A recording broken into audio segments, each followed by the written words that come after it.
또 날씨도 좋은데 또 이렇게 여기까지 와주셔서 정말 감사드리고요. 제가 최대한 어머님들의 자녀분들을 생명과학 1등급을 어떻게 만들어 놓을지에 대해서 제가 전략을 열심히 한번 노련하게 설명을 해보도록 하겠습니다. 일단 저는 유경훈 원장이고요. 그리고 생명과학 단과로는 이 동네에서는 제일 많은 인원수를 데리고 있는 것 같습니다. 그래도 매해마다 150명에서 200명 정도의 사이에 애들이 들으니까. 근데 사실 이 동네에서 생명과학을 150명에서 200명 듣는 사람이 없거든요. 그러니까 제가 이 동네에 생명과학 수업이 없었을 때부터 했으니까 그 정도로만 설명을 드리도록 하겠습니다. 일단 개정생명과학 커리큘럼에 대해서 먼저 설명을 해봐야 될 것 같은데, 생명 시스템의 구성, 그 다음에 항상성의 몸매 조절, 그 다음에 생명의 유전, 이렇게 세 가지의 유닛으로 구성이 돼 있어요. 그리고 참고로 PPT는 제가 첨부해서 거기에 출력해서 드렸습니다. 보면 생명 시스템의 구성에 이제 생명과학의 이해, 물질 회사, 생태계 이렇게 들어가 있고요. 그 다음에 자에 대한 반응과 항상성, 이 자에 대한 반응과 항상성 안에 사실 세 가지 파트가 들어가 있거든요. 자극의 전도, 그 다음에 신경계, 그 다음에 항상성, 이렇게 총 세 가지가 들어가 있어요. 그 중에서 제가 예상하는 바로는 자극의 전도까지가 1학기 중간고사 시험 범위일 것 같아 보입니다. 그런데 학교에 따라서 아마 신경계까지 들어가는 학교도 있을 수도 있다, 이 정도로 보이거든요. 그래서 여기까지가 1학기 중간일 것 같고요. 그 다음에 신경계 항상성, 방어작용, 그 다음에 생식세포, 생물의 지연화, 다양성까지가 1학기 기말일 것 같은데, 제가 개인적으로 봤을 때는 1학기 중반보다 1학기 기말이 조금 더 어려워 보이긴 해요. 왜냐하면 아무래도 물론 이제 어머님들, 아버님들 다 아시다시피 생물의 유전 파트가 분명 없어졌다고 하던데 라고 이제 다들 알고 계실 거예요. 그런데 이제 유전 파트에서 여기 생식세포라고 하는 감수분열 파트가 있는데, 이 감수분열, 물론 저랑 이제 겨울방학 때 수업해본 친구들은 아마 여기 때문에 지금 골머리 쌓고 있을 겁니다. 생식세포 분열 여기가 사실 만만치 않거든요.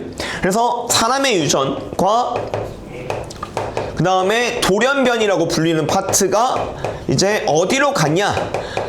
얘가 3학년 1학기 과목인 생물과 유전으로 빠졌습니다. 그래서 지금 생명과학 2학년 때 배우는 생명과학 안에는 일단 얘네 둘은 지금 삭제가 되어 있는 상황이다.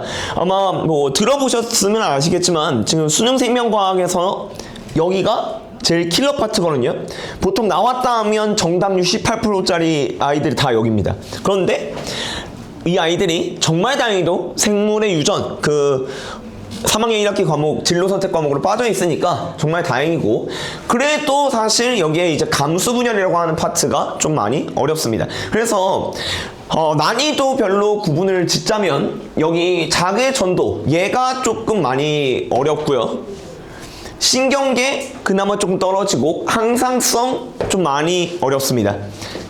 그 다음에 여기에 있는 감수분열, 이렇게 세 가지가 가장 어렵습니다. 그럼 보면 지금 벌써 노란 별로 친 애가 전부 다 1학기 기말이니까 1학기 기말이 좀 더 어려울 것 같다라고 보여지고요.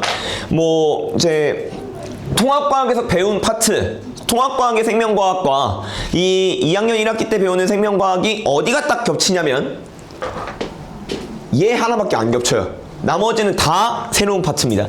그러니까 사실 소위 말하는 물리랑 화학 때문에 고전하는 일들은 많은데, 생명과학을 도대체 우리 애가 왜 이렇게 어려워하는지 모르겠다, 암기성 과목인데 라고 하는 경우들이 많은데, 그 이유 중에 이제 첫 번째 이유는 통합과학 때 물리나 화학은 기반을 깔고서 올라오기 때문이에요.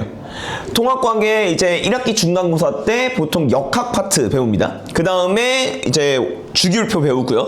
그 다음에 2학기쯤에 이제 화학 파트에서 산화환원 배우고, 양적 관계, 화학 반응, 이제 산화환원 배우고 중화 반응 배우거든요. 근데 걔네들이 전부 다 화학이랑 물리학에 다 있어요. 그런데 생명과학, 통합과학은 진짜 아무런 내용이 없습니다.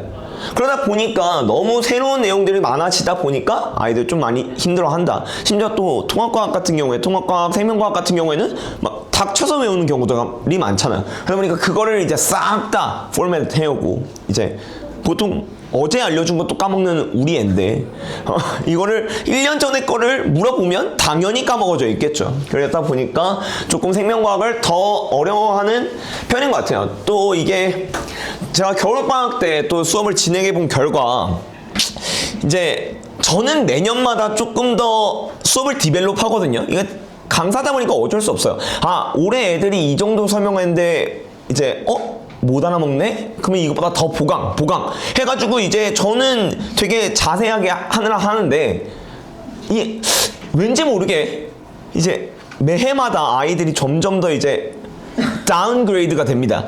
그러다 보니까 그런데 올해 겨울방학은 더욱더 또 그 체감이 심하더라고요.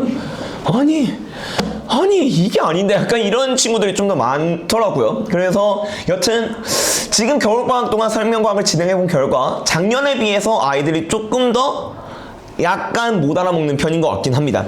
다만 메디컬 반을 듣고 있는 친구들이 있을 텐데 아마 메디컬 반을 듣고 있는 어머니들의 그 자녀분들은 정말 예상 외로 잘 따라오고 있다. 근데 개념반 친구들이 조금 힘들긴 하더라고요. 여튼 생명과학이 이렇습니다. 저의 수업 포인트는 총 3가지로 좀 정리를 해봤습니다. 유쾌한 면학 분위기, 그 다음에 높은 퀄리티, 그 다음에 직관적 문제 풀이와 최신 스킬 이렇게 돼 있는데 사실 이제 생명과학을 수능을 안 보다 보니까 이 직관적 문제 풀이와 최신 스킬이 사실 이제 큰 의미가 없어지긴 했어요. 그래도 저는 이제 생명과학 파트에서 소위 말하는 이제 킬러 파트, 아까 이렇게 노란색 별표 친 그 3가지 파트가 사실 조금 아이들이 많이 힘들어해요. 그런데 이제 강사니까 할 수 있는 풀이법은 저는 별로 그렇게 좋아하지 않거든요. 강사니까 막 스킬을 막 덧대가지고 막 화려하게 풀고 이런 건 별로 좋아하지 않아요. 애초에 저는 이제 머리가 좋은 스타일이 아니라 사실 노력형 인간이거든요. 그러다 보니까 이제 모든 경우를 다 겪고 이러니까 이렇게 할 수 있지 않을까에 대한 그 풀이법을 좋아하기 때문에 학생들이 조금 구사할 수 있는 풀이법을 저는 선호하는 편입니다. 강사니까 할 수 있는 풀이법보다는 학생이라면 누구든지 다 생각할 수 있는 풀이법 아닐까라고 하는 그런 풀이법을 저는 이제 조금 지향하고 있기 때문에 그렇게 보여주시면 될 것 같고요. 저희 지금 제 밑에 조교진만 지금 출제진까지 포함해가지고 거의 10명 정도가 있어요. 그래가지고 메디컬반, 배제고반, 그 다음에 개념반 이에 대한 그 숙제장을 다 지금 막 미친듯이 찍어내고 있고요. 저 또한 계속 검수를 하고 있고 그러고 있는 중에 있습니다.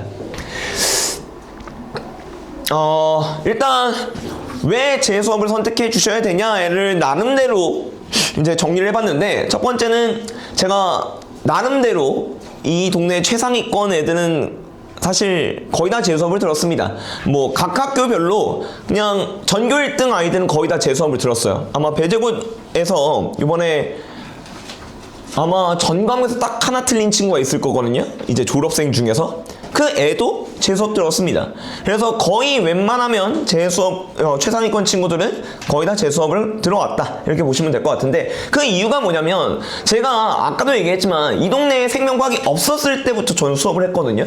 그리고 배제중 배제고로 나왔습니다. 그러니까 이 동네 생명과학은 어떻게 나올지 너무 뻔해요. 그러다 보니까 당연히 그 단연간의 경험을 통해서 어차피 이 학교는 이렇게 나올 것이고 저 학교는 저렇게 나올 것이고, 근데 선생님이 출제진이 달라졌던데요? 그러면 출제진 선생님이 어떻게 수업하시는데 갖고 와봐 해가지고 그러면 이 정도로 나오겠다. 그게 이미 저는 너무 빅데이터에 다 안에 들어있어요. 그러니까 그거에 의해서 제가 수업을 하다 보니까 그 아이가 생명과학 잘 받고, 물론 생명과학만 잘 받는다고 해서 최상위권이 되지는 않죠. 하지만 생명과학만큼은 여태껏 한 분도 어머니들이나 학부모님들이 걱정해 본 적이 없다, 이렇게 보시면 될 것 같습니다. 그리고 이제 무한 피드백, 저 수업을 들어보신 어머니들은 아시겠지만 제가 매주마다 보고서를 정말 성심성의껏 써서 보내드리거든요. 공지사항이니 이번 주에는 이런 수업이 이루어졌습니다. 애들이 많이 힘들어할 텐데 집에서 너무 혼내키지는 마시고 8점 만점에 1점이더라도 우리 아이 독려해 주세요. 약간 이런 식의 공지사항을 제가 매주마다 적어서 보내드리거든요. 그런 식으로 해서 피드백을 계속 드리고 있고 빈틈없는 관리는 뒤에 가서 제가 설명을 드리도록 하겠습니다. 그리고 제가 이제 매주마다 테스트를 만들고 그리고 이제 시험 기간 닥치면 저희 이제 하드식 모의고사라고 해서 또 내신 대비 모의고사를 보는데 그 또한 다 학교별로 매해마다 제가 또 기출문제 보고서 그렇게 해서 변형하고 제작하고 하고서 하고 있습니다. 거기에서 좀 이제 또 적중 문제가 좀 많이 나오기도 합니다. 여기까지가 되겠고요. 일단 강동구 생명과학에 대한 출제 경향성은 크게 세 가지로 나눠볼 수가 있어요. 첫 번째는 바로 지역적 개념이 다량으로 출제된다는 겁니다. 지역적 개념이 다량으로 출제된다. 저 근데 컨셉 1의 대표적인 학교가 있습니다. 바로 배재고예요. 배재고는 지역적 개념 밖에 안 됩니다. 그렇기 때문에 배재고는 지역적 개념 위주로 대비를 하시면 될 것 같고, 여기에 있는 강동, 광문, 상련은 컨셉 넘버 1은 해당하지 않습니다. 그래서 혹시라도 이제 본인 자녀분들 학교는 어떤 거를 집중적으로 내는지는 뭐 저한테 맡겨주시면 제가 알아서 지도를 하겠지만 혹시라도 이제 궁금해하실 수 있으니까 제가 말씀을 드리고요. 컨셉 넘버 2는 이제 고3 기출 문제를 그대로 가져온다라는 건데, 가끔마다 이제 아까 말씀드렸다시피 그 소위 말하는 킬러 문항들이라는 게 있는데, 이 동네 선생님들은 킬러 문항을 직접 제작을 안 하세요. 그래서 보통 고3 기출 문제에서 그대로 상황을 따갖고 옵니다. 얘가 보통 이제 얘가 6월 모평 문제였거든요. 고3 6월 모평 문제였는데 그거 이제 배재고 시험 문제 기출 문제 그대로 따갖고 온 건데 단답형 4번이라고 적혀있죠. 고3 기출 6월 모평 문제 그대로 따갖고 와서 그냥 대놓고 출제하는 경우도 있습니다. 그래서 고3 기출 문제를 보통 활용하는 경우들이 많다라는 게 컨셉 넘버 2가 되겠고요. 컨셉 넘버 3는 교과서 그림이 응용해서 나오는 경우가 있다. 교과서에 보면 이제 저희가 그 맨 뒤쪽에 문제풀이 하는 부분이 있어요. 보통 교과서마다 예제풀이 하는 부분이 있는데 그거의 그림을 그대로 따고 와서 밑에 기억, 니은, 디귿은 변화시키는 그런 식의 형태. 그래서 총 컨셉은 세 가지로 나눠볼 수가 있습니다. 거기까지 이제 강동구 생명과학 출제 경향성이고요. 또 덧대어서 말씀을 드리자면 강동구 생명과학은 약간 출제 경향성이 좀 모호해요.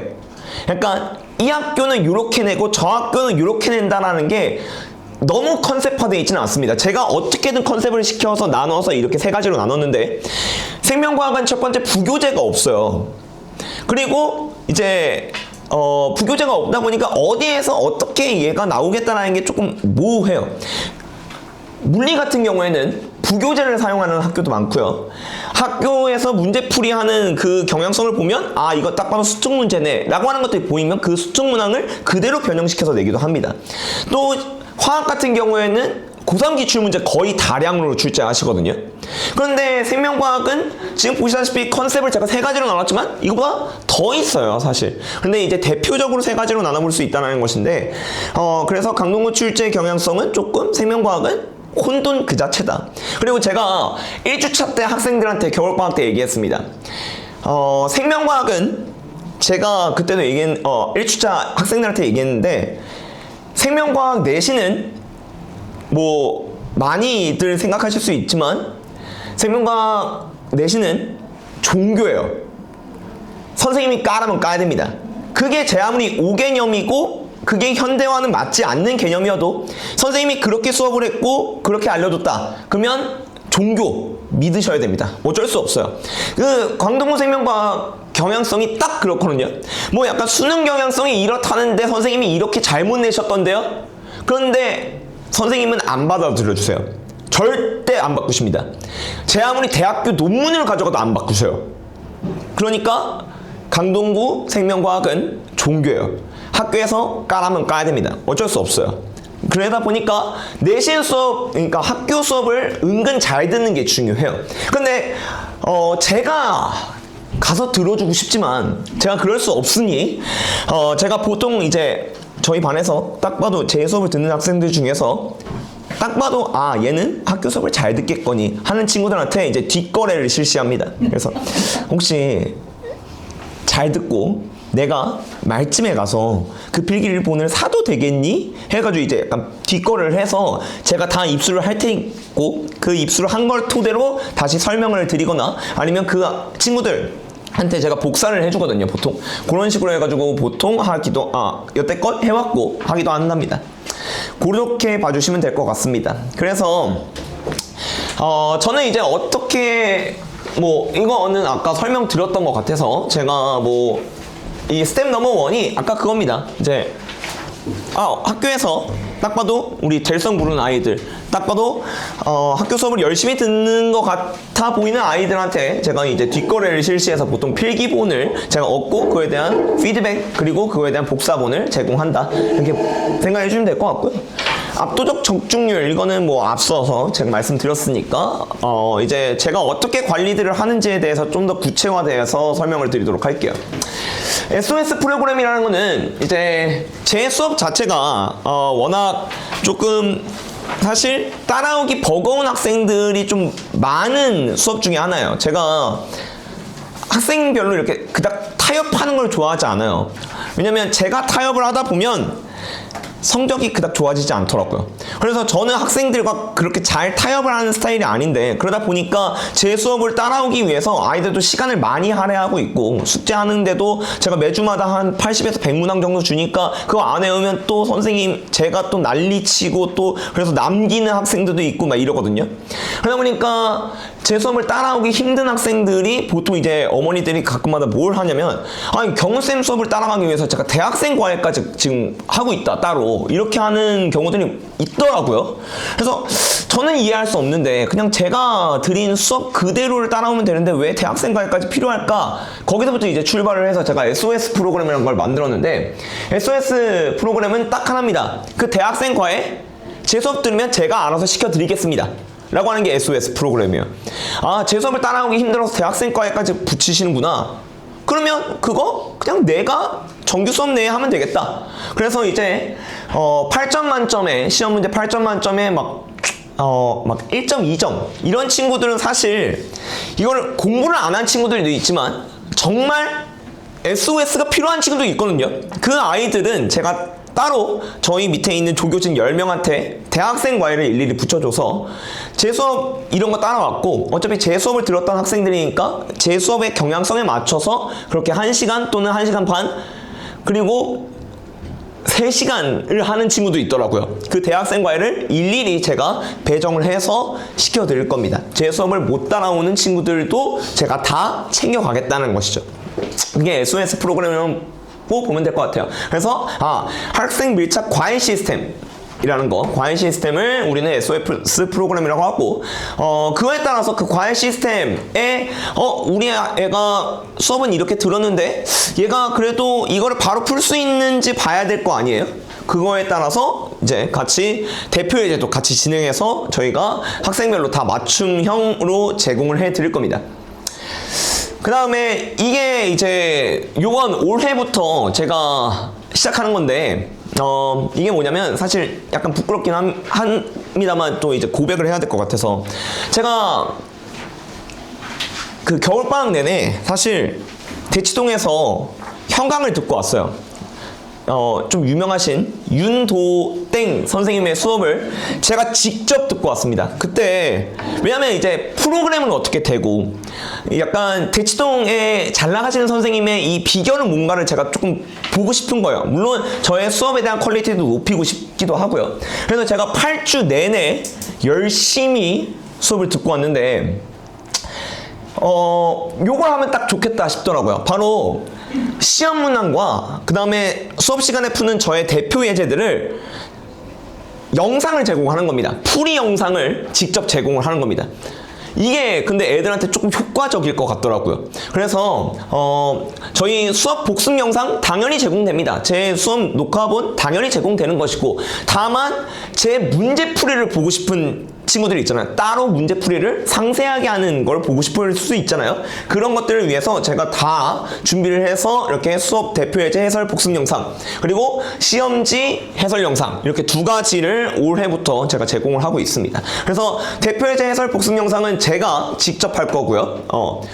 그 다음에 시험지 해설 영상은 또 이거는 조교진이 직접 할 겁니다. 그래서 이렇게 나눠서, 왜냐면 아무래도 대표 예제는 제가 직접 해설하는 게 낫고, 시험지 같은 경우에는 저보다는 또 조교의 그런 조교가 여태껏 겪어왔던 그 수험 생활을 같이 담아서 설명하는 것도 좀 좋겠더라고요. 그러다 보니까 사실 둘 다 조교한테 맡기고 싶은데 또 현강 학생이 선생님이 해주시면 안 돼요? 라고 하길래, 아 그래, 그러면 대표 예제는 내가 할 테니 시험지는 이제 조교진이 하는 걸로 해가지고 역할 분담이 돼서 이렇게 계속 해설 영상이 제공되고 있습니다.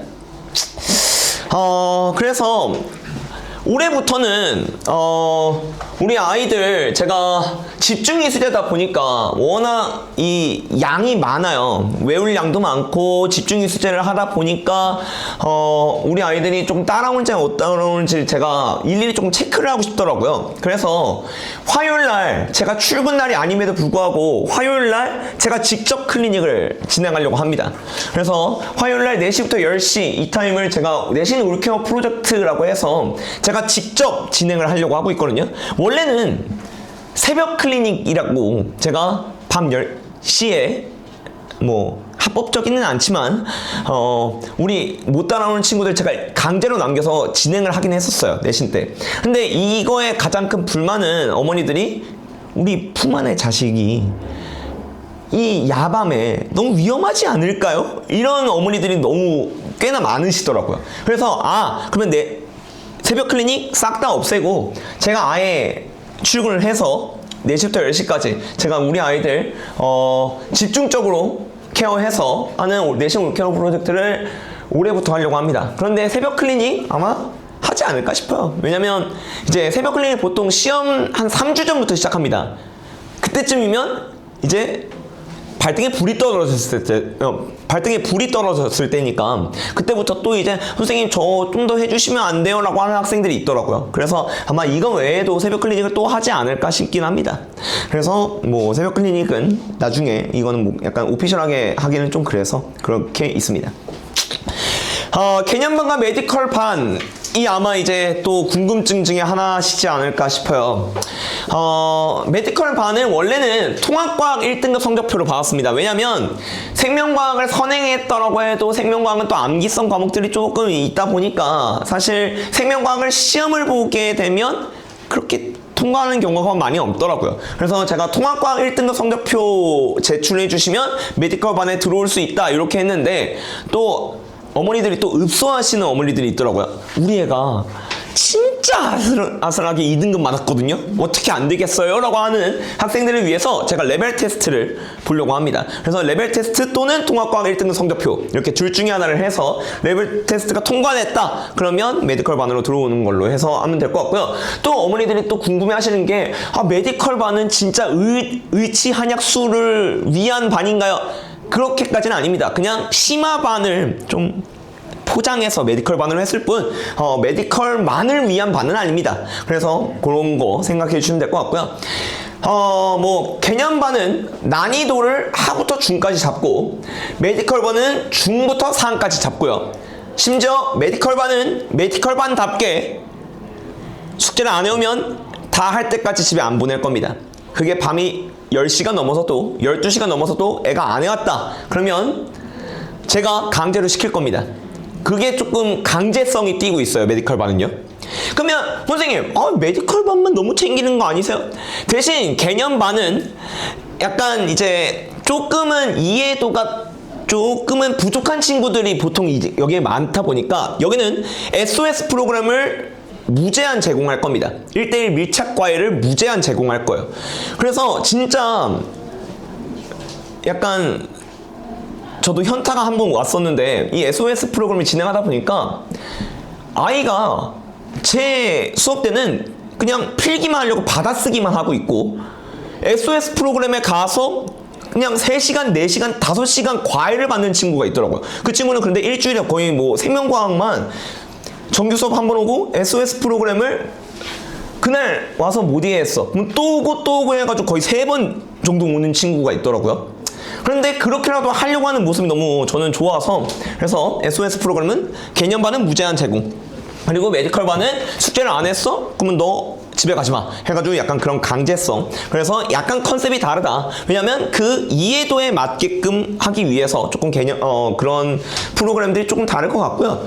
뭐 당연히 진도 범위는 학교 시험 범위에 맞춰서 수업을 해야 될 것 같고, 클리닉은 둘 다 필참입니다. 그 다음에 마지막 문제풀이는 여기는 내신 기출 문항, 여기는 수능 기출 문항, 그렇게 해서 조금 방식이 다르다. 그런데 메디컬반만 챙기는 거 아니냐, 또 이렇게 오해하시는 분들의 어머니들을 위해서 저는 그냥 어떻게 생각하시면 되냐면 그냥 방식을 달리한다 이렇게 생각해 주시면 될 것 같아요. 어차피 저의 개념반이든 메디컬반이든 목표는 내신 1등급입니다. 내신 1등급이 목표인데, 다만 학생들의 이해도에 분별을 해서 이 친구들은 조금 아래서부터 훑고 올라와서 1등급을, 여기는 그 이해도에 맞게 중에서부터 1등급을 노린다. 어찌됐건 둘 다의 목표는 1등급입니다. 그렇게 생각해 주시면 될 것 같습니다. 이거는 이제 작년에 제가 작년에 저한테 배웠던 친구들 이제 결과물인데, 이게 뭐가 중요하시겠습니까? 우리 애가 잘 가는 게 중요하죠. 그렇죠. 그래서 이제 그렇게 제가 최상위권을 좀 많이 데리고 있다 보니까 이런 결과물을 나왔고, 여튼 저는 여기까지 설명을 드리도록 하겠고요. 제가 어떻게 어머님들에게 저의 1등급 전략을 1등급을 맞추기 위한 전략들에 대한 어필들이 잘 됐을런지 모르겠습니다. 이렇게 귀한 시간, 심지어 날도 좋으실 때 이렇게 와주셔가지고 너무 감사드리고요. 뒤이어서는 제가 어머님들 혹시 질문들이 있으시다면 질문을 받아보려고 하는데, 혹시 질문 사항이 있으실까요? 제가 하는 클리닉이 화요일인 거고요. 수목금토일은 조교가 하는 클리닉이 다 있습니다. 그래서 수목금토일은 조교가 하는 클리닉이고, 화요일은 제가 하는 클리닉이다, 이렇게 말해주시면 될 것 같고요. 수목금토일에 또 이제 조교가 커버가 안 되는 이제 말괄량이 학생들이 있어요. 그 아이들은 제가 화요일로 땡겨서 제가 직접 받으려고 하고 있습니다. 혹시 또 있으실까요? 근데? 통과 테스트가 아니고요. 통과 1등급 성적표 또는 레벨 테스트인데, 이 레벨 테스트는 생명과학으로 볼 겁니다. 네, 생명과학으로 볼 거고요. 아무래도 1학기 중간고사 파트에 이제 킬러 파트라고 소위 부르는 게 자극의 전도다 보니까 자극의 전도 10문항으로 테스트를 보려고 하고 있고요. 일단 기준치는 7점으로 잡아두긴 했습니다. 그런데 아마 이제 또 저와 이제 딜을 하려고 하시는 학부님들이 또 있으시지 않을까 싶어서, 그거는 추후에 제가 시험지 보고 상태 보고 제가 결정을 하려고 합니다. 일단 표면상으로는 10점 만점에 7점입니다. 네. 배제고반과 메디컬반과 이제 개념반이 있고, 메디컬반과 이제 개념반 같은 경우에는 통합형으로 진행을 하고 있습니다. 그런데 어차피 이제 아까도 말씀드렸다시피 강동구 생명과학 출제 경향성은 혼돈 그 자체이기 때문에, 제가 사실 우리 학교만의 출제 경향성만 들으면 돼, 이런 경우들이 많이 없거든요. 강동구 생명과학을 고등급 맞기 위해서는 약간 육각형으로 준비를 하셔야 돼요. 그러니까 저 학교는 이렇게 나왔으니까 우리 학교도 이렇게 나올 수 있는 가능성이 있다, 이렇게 들려주셔야 되거든요. 약간 너무 수능 경향성으로 따라가는 학교가 많이 없어요. 그나마 수능 경향성을 따라가는 학교는 아까 말씀드렸다시피 상여, 광문, 강동입니다. 그 중에서 강동구가 작년부터 출제 경향성이 완전히 바뀌었거든요. 왜냐면 출제진이 새로 왔어요. 근데 그분이 지금 출제를 하시고 나서 강동고가 강동구 고등학교에서 난이도가 탑이 되었습니다. 원래는 거의 그냥 약간 이런 말 하면 좀 너무 억양이 셀 것 같은데 약간 눈이 있냐 없냐 정도의 테스트였거든요. 강동고 같은 경우는요. 그런데 그 출제진이 들어오면서 완전히 레벨이 달라졌거든요. 원래는 강동고가 제일 밑에 있는 학교였는데 지금 완전 제일 어려운 학교가 돼버렸가지고 그 다음이 상여, 그 다음에 광문, 그 다음이 거의 비슷합니다. 그 다음에 배제고 약간 이제 따로 대비를 해야 돼서 그렇게 알아주시면 될 것 같습니다. 그래서 연합반으로 진행한다 이렇게 받아주시면 될 것 같아요. 혹시 또 있으실까요? 없으시다면 일단 이제 정규 설명회는 여기까지 마치고요. 혹시라도 개인적으로 질문이 있으신 분은 제가 밖에서 개인적으로 받도록 하겠습니다. 오늘 와주셔서 너무 감사드립니다.